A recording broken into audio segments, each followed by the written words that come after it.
ശ്യാം കൂടി നമുക്ക് പോകുന്നുണ്ട്. ശ്യാം, ഇപ്പോൾ നമ്മൾ നോക്കുന്ന ആദ്യത്തെ പേജുകളിലെല്ലാം ശിക്ഷാവിധിയെക്കുറിച്ചുള്ള ഇപ്പോൾ പുറത്തു വന്ന ശിക്ഷാവിധിയുടെ പ്രസക്ത ഭാഗങ്ങളാണ് ഇപ്പോൾ പുറത്തു വന്നിരിക്കുന്നത്.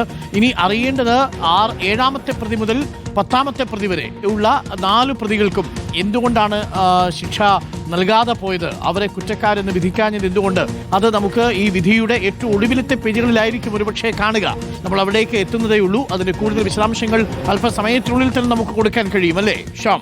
ഉറപ്പായും ഈ വിധിയുടെ എല്ലാ വിശദാംശങ്ങളും റിപ്പോർട്ടർ ടിവിയിലൂടെ അടുത്ത നിമിഷങ്ങളിൽ തന്നെ പുറത്തുവിടാൻ നമുക്ക് കഴിയും. കാരണം ഇതിന്റെ സമ്പൂർണ്ണമായ വിധിപ്പകർപ്പ് നമുക്ക് ലഭിച്ചിട്ടുണ്ട്. പക്ഷേ ഇത് 1709 പേജാണ്.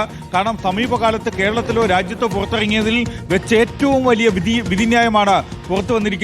1709 പേജുകളും അതിവേഗം വായിച്ചെടുക്കുക എന്നത് ഒരു വലിയ ദൗത്യമാണ്, സമഗ്രമായ ദൗത്യമാണ്. പക്ഷെ ആ ദൗത്യം നമ്മൾ അതിവേഗം തന്നെ പൂർത്തിയാക്കുകയും ചെയ്യും. ഇത് ഈ ശിക്ഷാവിധിയുടെ ആദ്യ പേജുകളിൽ പറയുന്നത് ഈ ആർക്കൊക്കെ ഏതെല്ലാം പ്രതികൾക്ക് എന്തെല്ലാം ശിക്ഷ നൽകിയിരിക്കുന്നു എന്നതാണ്. ആദ്യം 1 മുതൽ 6 വരെയുള്ള പ്രതികൾക്ക് നൽകിയ അവർ കുറ്റക്കാരാണെന്ന് കണ്ടെത്തുന്നു. 7, 8, 9, 15 പ്രതികൾക്ക് അവർ കുറ്റക്കാരല്ല എന്നുകൂടി കണ്ടെത്തുകയും ചെയ്യുന്നുണ്ട്. അതനുസരിച്ചുള്ള വിധിന്യായമാണ് പുറത്തേക്ക് വരികയും ചെയ്യുന്നത്. ഈ ശിക്ഷാവിധി സംബന്ധിച്ച കാര്യങ്ങളാണ് ഇതിൽ ആദ്യ പേജുകളിൽ ഉള്ളത്. ഇതിന്റെ കൂടുതൽ പേജുകൾ പുറത്തു വരുന്നു. കൂടുതൽ പേജിന്റെ വിവരങ്ങളാണ് ഇപ്പോൾ ഇനി നമ്മൾ പുറത്തുവിട്ടുകൊണ്ടിരിക്കുന്നത്. കൂടുതൽ പേജുകൾ വരികയാണ്. ഫസ്റ്റ് ഓൺ റിപ്പോർട്ടർ വിധിയുമായി ബന്ധപ്പെട്ടുകൊണ്ടുള്ള പ്രധാനപ്പെട്ട ചില ഭാഗങ്ങൾ കൂടി ഇപ്പോൾ നമ്മൾ പ്രേക്ഷകരിലേക്ക് എത്തിക്കും. നമ്മളത് കൊടുക്കുന്ന സമയത്ത് അതിജീവിതയുടെ സ്വകാര്യതയെ പൂർണ്ണമായിട്ടും മാനിച്ചുകൊണ്ടുള്ള കോപ്പികൾ മാത്രമാണ് നമ്മളിപ്പോൾ അപ്ലോഡ് ചെയ്യുന്നത്. ഇപ്പോൾ ഓഫൻസ് നോട്ട് പ്രൂവ്ഡ്, ഇപ്പോൾ എന്താണ് സംഭവിച്ചിരിക്കുന്നത് എന്നുള്ളതാണ് നമുക്ക് ഇനി അറിയേണ്ടത്. Point number 45, offense proved, not proved. The discussion, accused number 1 and 2 has a criminal conspiracy. Yes, ഇപ്പോൾ പ്രിയപ്പെട്ട പ്രേക്ഷകർക്ക് കാണാം സ്ക്രീനിൽ. Accused number 8 is not found of not guilty of the offence punishable 120B. ഗൂഢാലോചനയിൽ പങ്കില്ല. ഇതിലൊന്നും തന്നെ ദിലീപിനെ ശിക്ഷിക്കാനുള്ള സ്കോപ്പില്ല എന്നുള്ളതാണ് 13ാമത്തെ പോയിന്റായിട്ട് പറയുന്നത്.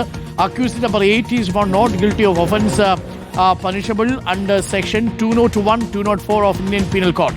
Accused number 8, അതായത് Dileep is found not guilty of the offence punishable under section 120B. Read with section 342, ഓരോരോ വകുപ്പുകളിലായാണ് ഈ വകുപ്പുകളിൽ, അതായത് ഈ ഓരോരോ വകുപ്പുകളിലായാണ് ഈ ശിക്ഷാവിധി. ഈ വകുപ്പുകൾ പ്രോസിക്യൂഷൻ ചുമത്തിയ ഈ വകുപ്പുകളൊന്നും തന്നെ അക്യൂസ്ഡ് നമ്പർ 8 അഥവാ ദിലീപിന് ഗിൽറ്റിയാണെന്ന് കണ്ടെത്താൻ ആയിട്ടില്ല എന്നുള്ളതാണ്. അതെ, അങ്ങനെയെല്ലാം കുറ്റക്കാരനാണെന്ന് കണ്ടെത്താൻ കഴിഞ്ഞിട്ടില്ല എന്നതാണ് കോടതി വ്യക്തമാക്കുന്നത്. ഇത് ഓരോ വകുപ്പുകൾ തിരിച്ചാണ് അതിൽ കുറ്റക്കാരനാണോ അല്ലയോ എന്ന് കണ്ടെത്തിയിരിക്കുന്നത്. ഒന്നാമത്തെ ചുമത്തിയ ഗൂഢാലോചന കുറ്റം നിലനിൽക്കില്ല എന്ന് കോടതി പറയുന്നു. 342 വകുപ്പ് നിലനിൽക്കില്ല എന്ന് പറയുന്നു. 354B നിലനിൽക്കില്ല എന്ന് പറയുന്നു. അത് സ്ത്രീകൾക്കെതിരായ ബലപ്രയോഗമാണ്. 354 വകുപ്പ് സ്ത്രീകൾക്കെതിരായ അതിക്രമമാണ്. 376D ബലാത്സംഗ കുറ്റമാണ്. ഇത്തരം അതിന്റെ ഗൂഢാലോചന കുറ്റമാണ് ദിലീപിനെതിരെ ചുമത്തിയത്. മാത്രമല്ല 66E എന്നത് ഈ സ്വകാര്യത ലംഘിച്ചു വന്ന കുറ്റമാണ്. IT ആക്ടിലെ അതിന്റെ ഗൂഢാലോചന കുറ്റം. ഇത്തരം ഗൂഢാലോചന കുറ്റങ്ങളൊന്നും ദിലീപിനെതിരെ നിൽക്കില്ല എന്നതാണ് ആ പാരഗ്രാഫിൽ ആ പേജിൽ പറയുന്നത്. അതിന്റെ അത്തരമുള്ള വിധിന്യായങ്ങളാണ് ഓരോ പേജുകളായി പുറത്തു വരുന്നത്.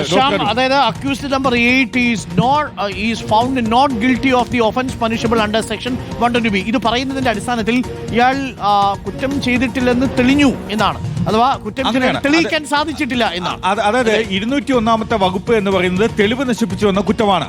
ഈ കുറ്റം തെളിയിക്കാൻ പ്രോസിക്യൂഷന് കഴിഞ്ഞിട്ടില്ല, സംശയാതീതമായി തെളിയിക്കാൻ കഴിഞ്ഞിട്ടില്ല എന്നതാണ് കോടതി വ്യക്തമാക്കുന്നത്. അതുകൊണ്ട് തന്നെ ആ കുറ്റത്തിൽ നിന്ന് ദിലീപിനെ ഒഴിവാക്കുന്നു എന്നതാണ്, ദിലീപിനെ കുറ്റവിമുക്തനാക്കുന്നു എന്നതാണ് കോടതി വ്യക്തമാക്കുന്നത്.